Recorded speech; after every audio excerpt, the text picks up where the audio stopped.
আদিল মির্জাজ বিলাভ লিখেছেন নাবিলা ইশক। পর্ব সংখ্যা 11। নিরালায় গড়ে ওঠা রুচিসম্মত সেকেলে এই তালুকদার বাড়িটি একটি তলা মাত্র। বাড়ির দুয়ার পথেই শিউলি ফুলের গাছ আছে। কলেজে থাকাকালীন শখ করে লাগিয়েছিল রোজা। ছোট একটা বাগানের পাশাপাশি গাড়ি পার্ক করার জায়গা ভেতরে। বেশ নিরিবিলি, পরিষ্কার পরিচ্ছন্ন সবটা। বেশ পুরাতন এই বাড়িটি আজিজুল সাহেবের বাবা বানিয়েছিলেন। এক সময় বেশ অর্থ সম্পত্তি ছিল তাদের। ধরতে গেলে আজিজুল সাহেবই ধ্বংস করেছেন নিজের অসুস্থতার পেছনে। এতে তার আফসোসের শেষ নেই।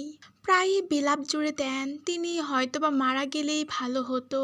অন্তত যা অর্থ সম্পত্তি ছিল তা দিয়ে স্ত্রী সন্তানদের জীবন সুন্দর করে কাটতো, আয়েশের উপর কাটতো। এমন টানাপোড়েনের মধ্য দিয়ে যেতে হতো না। তার মেয়ের কাঁধে পড়তো না রাজ্যের দায়িত্ব, সংসার সামলানোর পেরেশানি। তার উপর আবার আজিজুল সাহেবের চিকিৎসার খরচ তো ছিলই। হাজার হাজার টাকার ওষুধ খেতে হতো রোজ। মেয়েটাকে কি পরিমাণ কষ্ট করতে হয়েছে ভাবতেই আজিজুল সাহেবের বুকের ভেতরটা চিনচিন করে ওঠে। ভীষণ ব্যথা করে বুকে। অস্বস্তি হয়, চোখ জ্বালাপোড়া করে, নিজেকে ভীষণভাবে অসহায় লাগে। তার উপর এখন আবার জুটেছে এই সন্ত্রাস নামক নতুন আতঙ্ক।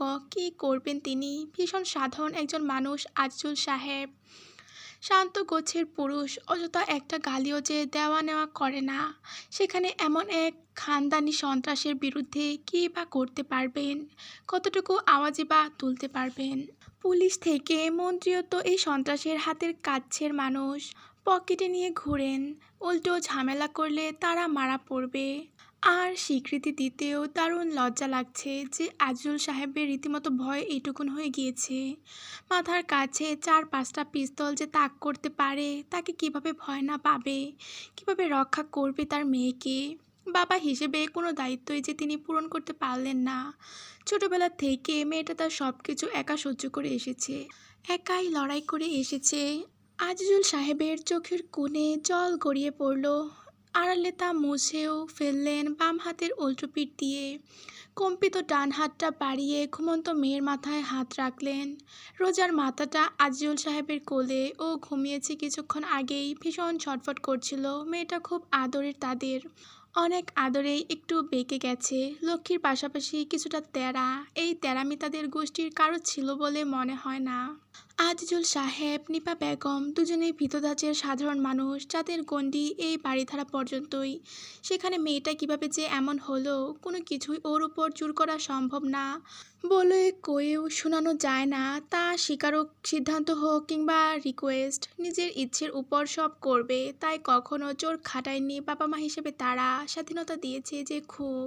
ঘুমের ঘোরেও রোজা কেমন হৃদয় কুঁচকে রেখেছে। অশান্তিতে মৃদুস্বরে কিছু একটা আওড়াচ্ছে। আজিজুল সাহেব হাত বাড়িয়ে ওর কপালটা মালিশ করে দিলেন।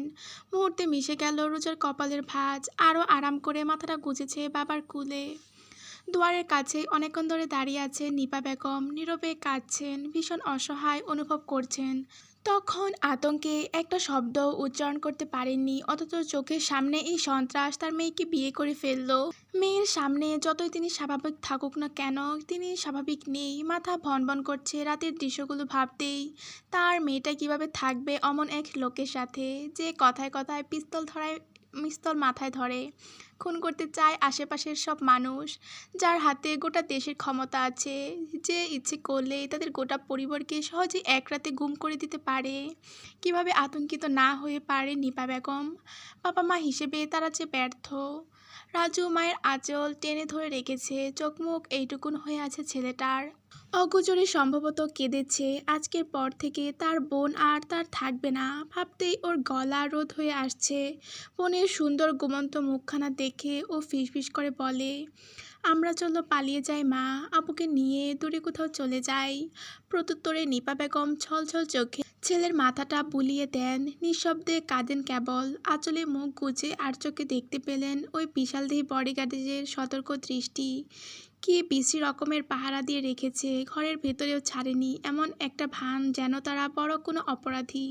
অপরাধী তো তোরা, গুন্ডার দলবল। তিনি ফ্যাচ ফ্যাচ করে কেঁদে আওড়ান, এই গুন্ডার ঘরে গুন্ডা, আমার মেয়েকে পেয়েছিস খারাপ নজর দেওয়ার জন্য। আমার লক্ষ্মী মেয়েটার কি দুর্ভাগ্য, কি কপাল, এই বাড়িতে কাজ করে যাওয়াটাই আমার মেয়ের জন্য কাল হয়ে দাঁড়ালো। বলতে বলতে ভদ্রমহিলা অশ্রুসিক্ত চোখে তাকালেন বা দিকে। শান্তর চোখে চোখ মিলাতেই ভয়ে এইটুকুন হয়ে গেলেন। দ্রুত ঢুকলেন রুমের ভেতর। শান্ত দাঁড়িয়েছিল ছোটোখাটো ড্রয়িং রুমের এক কোণে। না চেয়েও স্পষ্ট শুনতে পেল নিপা বেগমের বলা এক একটি কথা। ভদ্রমহিলা ভয়ে ভয়ে ইনিয়ে বিনিয়ে অনেক রকম ভঙ্গিতে বকে যাচ্ছেন ওদের, বিশেষ করে আদিল মির্জাকে। যখন উপস্থিত ছিল তখন তো মুখ দিয়ে শ্বাস ফেলতেও ভয় পাচ্ছিলেন, আর এখন দেখো তুতো পাখির মতো কিচিরমিচির করে যাচ্ছে। ধৈর্য সহকারে ভদ্রমহিলার বকাঝকা শুনেও নির্বিকারের চূড়ান্তে শান্ত বরাবরই ওর মুখের চামড়া ওর বসের মতোই মোটা। লজ্জার লও লাগছে না, উল্টো মিষ্টি হাসি ঝোলানো ঠোঁটে। স্বপন সিগারেট ধরাতে পারছে না, কারণ ওরা বাড়ির ভেতর, তাই শুধু সিগারেটটা আঙুলের ফাঁকে ঘোরাচ্ছে। এক ফাঁকে আওড়ালো, নিজেদের চমৎকার লেভেলের ভিলেন ভিলেন লাগছে, বাংলা ছায়াছবির ভিলেন। ক্লান্ত বেশ আমোদেই মেনে নিয়েছে ভাগ্যকে। অনুভূতি শূন্য গলায় বলে, ভিলেন নয়, এক ভদ্রলোকের বাড়িতে ঢুকে তাদের মাথায় পিস্তল ধরে আছি, তাদের মেয়েকে উঠিয়ে নেওয়ার জন্য। পুরাই ডিপজলের ছায়াছবি। স্বপন যোগ করে ওর কথার পিঠে, যেখানে ডিপজল শাবনূরকে ফোর্স করে টু গেট ম্যারিড। শাবনূর জীবন দিয়ে দেবে, তাও ডিপজলের সাথে বিবাহ বন্ধনে জড়াবে না। আহারে। শান্ত থমথমে গলায় বলে, মিলতেছে মিলতেছে, কাহিনী কিন্তু মিলতেছে। ক্লান্ত সুর মেলালো, সম্ভবত নায়ক অন্য কেউ থাকে, ডিপজল হচ্ছে ভিলেন। ভিলেন শাবনূরকে পায় না, হাদারাম নায়ক পায়। আহারে পিটিফুল শাবনূর। স্বপন বিনয়ের সাথে ওর সুর মিলিয়ে বলল, কিন্তু এখানে কাহিনী উল্টে গেছে। নায়ক ভিলেন সবই একজন এখানে। সাঙ্গপাঙ্গ নিয়ে ঠিকই বিয়ে করে ফেলল। শান্ত দীর্ঘশ্বাস ফেলল, পিস্তলটা কাপড় দিয়ে মুছতে মুছতে দেয়ালের পিঠ ছোয়ালো। ধীর গলায় বলল, তোরা কার কথা বলছিস রে? স্বপন মুখ পাকালো, তাকালো গিরগিটির মতো রূপ পাল্টানো শান্তর দিকে। ভেঙালো, তোর কথা বলছি বলে মনে হচ্ছে? বাংলা ছায়াছবির ডিপজল আর শাবনূর। ক্লান্ত দ্রুত বলে, হ্যাঁ ওইটাই বলতেছিলাম। শান্ত নির্বিকার। স্বপন ক্লান্ত নিজেদের মুখ চাওয়াচাওয়ি করে চুপ মেরে গেল। ডিপজলের পাশাপাশি চোখে ভাসলো তাদের বসের সুদর্শন মুখ, লম্বা চওড়া পেটানো দেহখানা, হালকা কেশে গলাটা পরিষ্কার করে। স্বপন বলল, ছবির কাহিনীটা অত্যাধিক ফ্যান্টাস্টিক। শান্ত তাকালো, ভ্রু তুলে বলল, ও। ক্লান্ত আওড়ালো, চোপাটা বন্ধ করি, বসের কানে গেলে পুঁতে ফেলবে। নিপা বেগম স্বাভাবিক থাকার চেষ্টা করছেন। সারা রাত চোখের পাতা এক করেনি, চেষ্টা করেও এক ফোঁটা ঘুমাতে পারেননি তিনি। ভোর থেকে রান্নাঘরে টুকটাক করে কাজ করছেন, পরোটা বানিয়েছেন, পরোটার সাথে খাওয়ার জন্য মুরগি ভুনা করেছেন, সাথে আলু ভাজি, ডিম পোস। রাজু চুপচাপ এসে বসেছে চেয়ার টেনে, মাথাটা নোয়ানো কেমন, একটা শব্দও করল না। আজিজুল সাহেব আগে থেকেই বসে আছেন দৈনন্দিনের মতো, আজ আর হাতে সংবাদপত্র নেই, শূন্যে চেয়ে আছেন শুধু। নিপা বেগম ব্যস্ত হাতে রান্নাঘর থেকে নাস্তা এনে সাজাচ্ছেন টেবিলে। ঘড়ির কাঁটা ঘুরছিল 8:33। রোজা তক্ষুনি বেরিয়ে এলো, পরনে ঢিলেঢালা নাইট স্যুট, এলোমেলো চুল মাথার তালুতে খোপা করে রাখা। ওর চোখ সোজা গিয়ে পড়ল শান্তর উপর। দরজার সামনে দাঁড়িয়ে আছে সৈনিকের মতো। কে বলবে ওরা সারা রাত জেগে এমন সৈনিকের মতো পাহারায় দাঁড়িয়েছিল? দেখতে বোঝার উপায় নেই যে রোজকারের মতন জোশ নিয়ে আছে। কজন বডিগার্ড আছে? শুধু ওরা তিনজনই কি? ভাবতে ভাবতে রোজা এগোলো দরজার দিকে। বাইরে উকি দিয়েই ওর মুখের রং বদলালো, রাগ বাড়লো তরতর করে। বাড়িটা ডাকাতের মতো পাহারা দিয়ে রেখেছে, সবগুলোকে গুলি করে উড়িয়ে দিলে কেমন হয়? রোজা সুযোগ বুঝে কেড়ে নিবে নাকি পিস্তলটা? উড়িয়ে দেখ লম্পটের সহযোগীদের, সবগুলো একসাথে জাহান্নামে যাক। এদের আগে ওই বড় লম্পটকে গুলি করে উড়ানো উচিত। ইস, রোজার বড্ড আফসোস হয় আজকাল। সেদিন একটা জায়গায় 2-3টে চড় মারা উচিত ছিল। সবসময় তো আর সুযোগ পাওয়া যায় না। ম্যাডাম, আমাদের দ্রুত বেরোতে হবে। জবাবে রোজা চোখ রাঙালো শুধু। শান্তকে এড়িয়ে এলো ডাইনিং টেবিলের সামনে। আজিজুল সাহেব, নিপা বেগম শ্বাস আটকে সতর্ক হয়ে দাঁড়িয়েছিলেন। রোজা টেনে বসালেন বাবা মাকে, নিজে তাদের মধ্যে বসে খেতে শুরু করলো। চিন্তা ভাবনা পরে, আপাতত পেট ভরে খাওয়া দাওয়া করা যাক। পরোটা ছিঁড়তে গিয়ে ওর দৃষ্টি পড়ল নিজ হাতের অনামিকা আঙুলে। ডায়মন্ডের আংটিটা জ্বলজ্বল করছে। খোদাই করা নামটা বিষের মতো ঠেকলো। বিলাভড। বিলাভড না কচু, কত ঢং। খাওয়া বাদ রেখে আগে আংটি খুলল আঙুল থেকে। হাত উঁচিয়ে ছুঁড়ে ফেলতে গিয়েও শেষমেশ ফেলল না। দামি ভীষণ। পরে যদি বলে আংটির টাকা শোধ করো তখন কি হবে? রোজা কোনো রকমের ঝুঁকি নেয় না। আংটি খুলে পাশেই রাখলো। নিপা বেগমের গলা দিয়ে খাবার নামছে না। তিনি কোনো রকমে একটু পানি গিলে মেয়ের মুখের দিকে চেয়ে থাকলেন। রোজা দীর্ঘশ্বাস ফেলল, তাকায় মায়ের চোখে। এরপর বাবার আস্তে করে বলে অবশেষে, শান্ত হও। নিপা বেগম আবার কাঁদতে বসবেন এমন অবস্থায়। কিভাবে হব? মনকে কিভাবে বুঝাবো আমার মেয়ের জীবনটা পুরো নষ্ট হওয়ার পথে? রোজা অনেকটা সময় চুপ থাকলো। মস্তিষ্কে চলল আদিল মির্জার কর্মকাণ্ডের সকল দৃশ্য। রীতিকে বাঁচানোর দিন থেকে ওই লোকের দৃষ্টি পড়েছিল তার উপর। তারপর থেকে রোজার জীবনটায় পরিবর্তন হয়ে গেছে। প্রাপ্তবয়স্ক নারী রোজা, একজন পুরুষের দৃষ্টি কীর্তিকলাপ বোঝার জ্ঞান আছে। ওই লোক যে ওকে পছন্দ করে তা বুঝতে আর খাতা কলমের প্রয়োজন পড়বে না। রোজা দীর্ঘশ্বাস ফেলে, বলে সম্ভবত সে আমাকে পছন্দ করে। আশা করা যায় জীবন ঝুঁকিতে পড়বে না। আজিজুল সাহেব অসন্তুষ্ট হলেন বড্ড। ফটাফট বলে বসলেন, বেয়াইত্তা ছিল, আবার এক বাচ্চার বাপও। কোনো দিক দিয়েই মেনে নেওয়া যাচ্ছে না। আমার বুকটা ভার হয়ে আছে। শান্ত পানির বোতলে মুখ লাগিয়েছিল। মুখে পানি সহ বেচারা সমানে কাশল। মুখের পানি ছিটকে পড়েছে। রোজা বিরক্তি নিয়ে তাকাতেই শান্ত ফের নির্বিকার হলো। ওই যে তার বসের পাশাপাশি তাদেরও মোটা চামড়া, এসব গায়ে লাগে না। তবে আদিল মির্জা থাকলে নিশ্চিত বলতো, বুক ভার লাগছে যেহেতু আসুন একটা গুলি ঢুকিয়ে দেই। আর ভার ভার লাগবে না, আরাম আরাম লাগবে। না চাইতেও রোজার ফোনের স্ক্রিনের উপর দৃষ্টি পড়ে। সে দেখে জিহাদের মেসেজটা। গতকাল রাত থেকে ও মেসেজ করছে, কল করে যাচ্ছে। রোজা দেখেনি, উল্টো ব্লক করে রেখেছিল। আজ নতুন নাম্বার দিয়ে একটি মাত্র করেছে। আপাতত সেটা ভাসছে স্ক্রিনে। রোজা, আমার সাথে দেখা করো পার্কের পাশে প্লিজ, গুরুত্বপূর্ণ কথা আছে আদিল মির্জা সম্পর্কে। I am waiting for you. Roza মুহূর্তে সচেতন হয়, সামান্য দ্বিধা করে।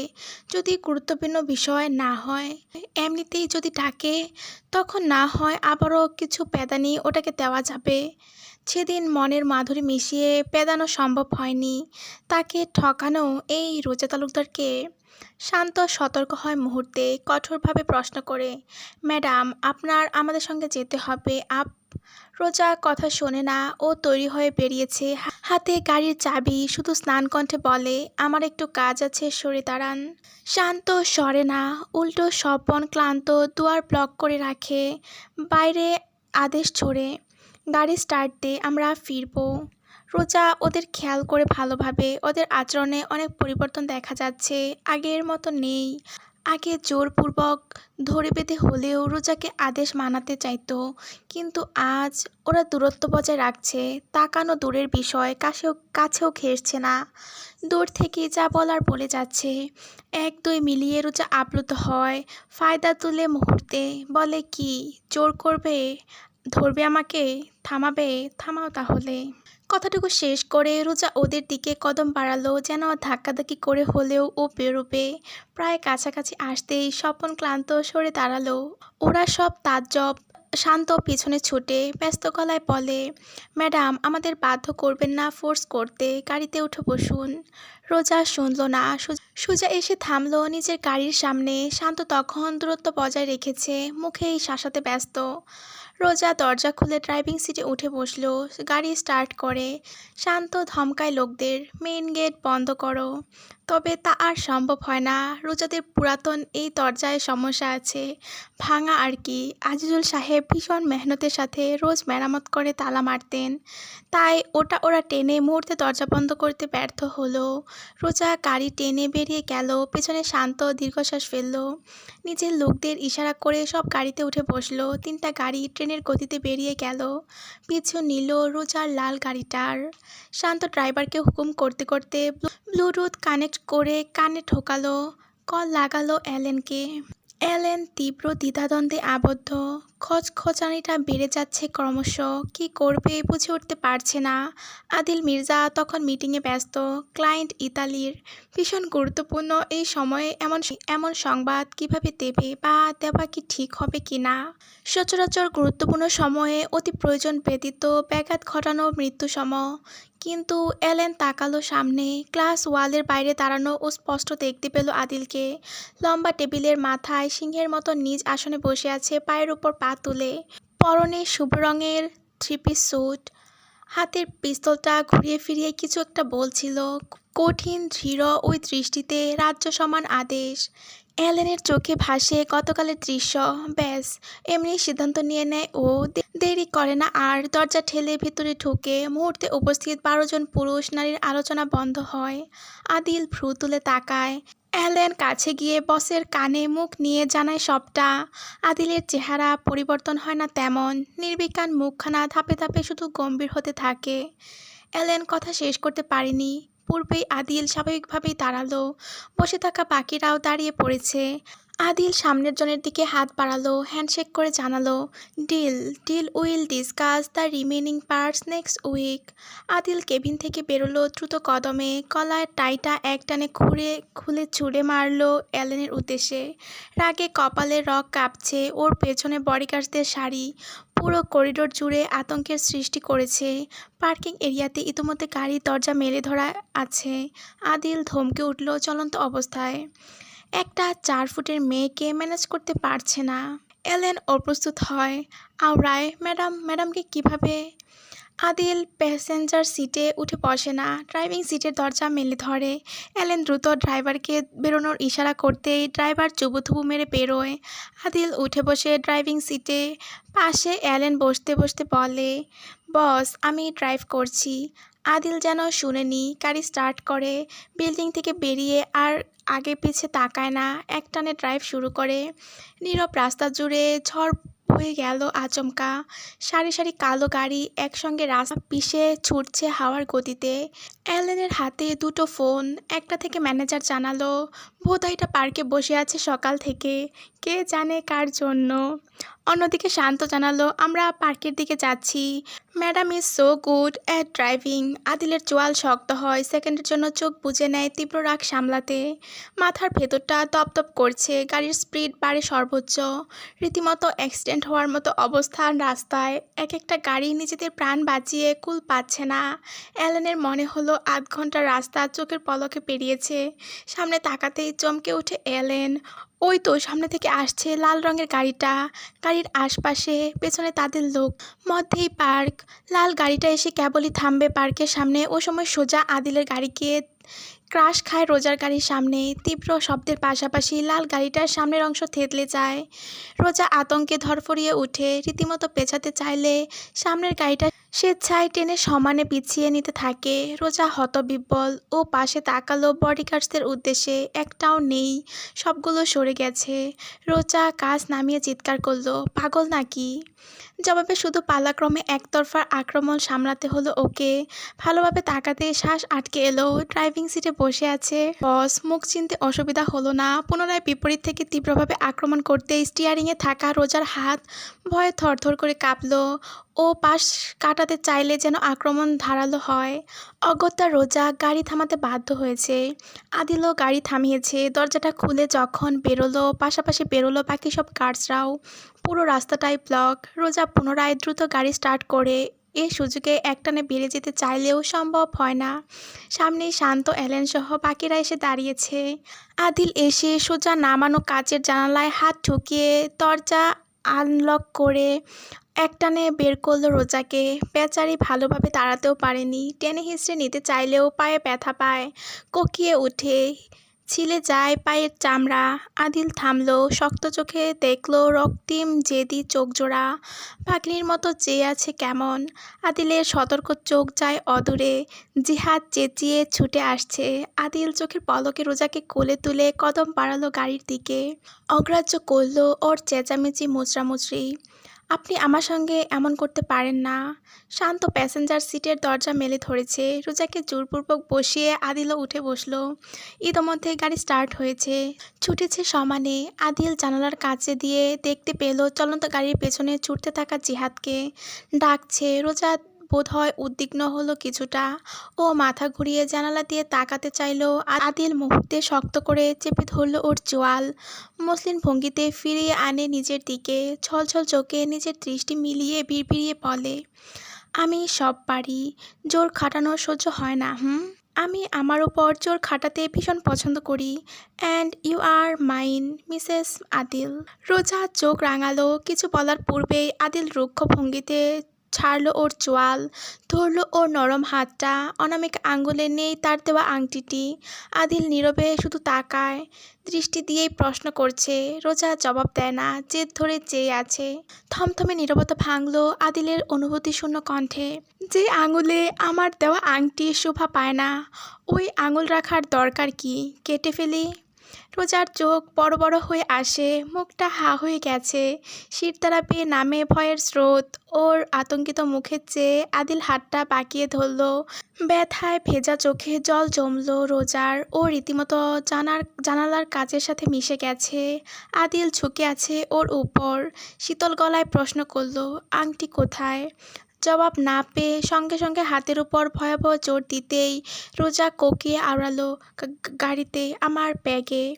আদিল ছাড়ল না হাত। ওভাবে রোজার মুখের উপর থেকেই ডাকে শুধু, শান্ত।